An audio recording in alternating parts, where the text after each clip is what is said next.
Don't talk to strangers. Most of us heard that caution as kids, but don't talk to strangers online? Well, that's a different world for today's digital parents who often have no idea who exactly is hiding behind our kids' screens.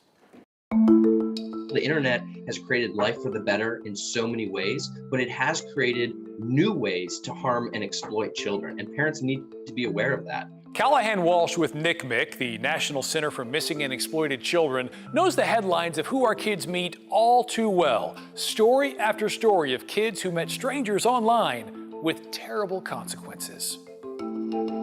Perhaps even scarier, survey after survey shows that kids today see online strangers as potential friends, whether they're met through social media networks, instant messaging, even chat functions on video games. The online scene has become a gateway for predators to seek out and find their next targets. Detective Matthews says that includes predators using messaging features to ask kids to share explicit images, meet up in person, or even extort them for money. So what is a parent to do? Well, it begins by talking to your kids.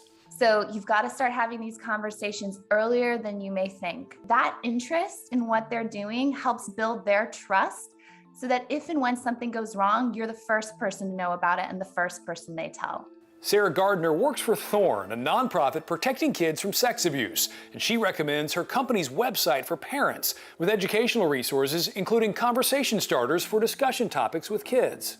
NCMEC's website, too, has a ton of free information for mom or dad. Also, videos and quizzes designed just for children. I'm here to help you explore the cloud and learn about online safety. And if your kid ever does encounter a conversation that feels off, Detective Matthews says don't hesitate to call authorities.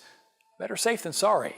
We're living in a different era, and because of that, parents need to be aware and be safeguarding their children against these dangers. Now, full disclosure, my wife works for Thorn, so we're well acquainted with some of these risk factors and some of the tips about how to keep your kids safe. You know, one thing to remember, your kid gets online, plays a video game, don't come up with an identifying username. Make up something random because you don't want anything that ties back to your juvenile kid. We've got a lot more on the website as well for folks to check out too. And so, since your wife works for Thorn, when did you guys start talking to your kids about it, or has it just always been like a conversation? It has always been a conversation, and like they said, you know, from the moment your kid starts asking for a device, you need to be aware of it. And here's the thing, at school, they've got connected devices as well that you might not be aware of, so you can't start too early.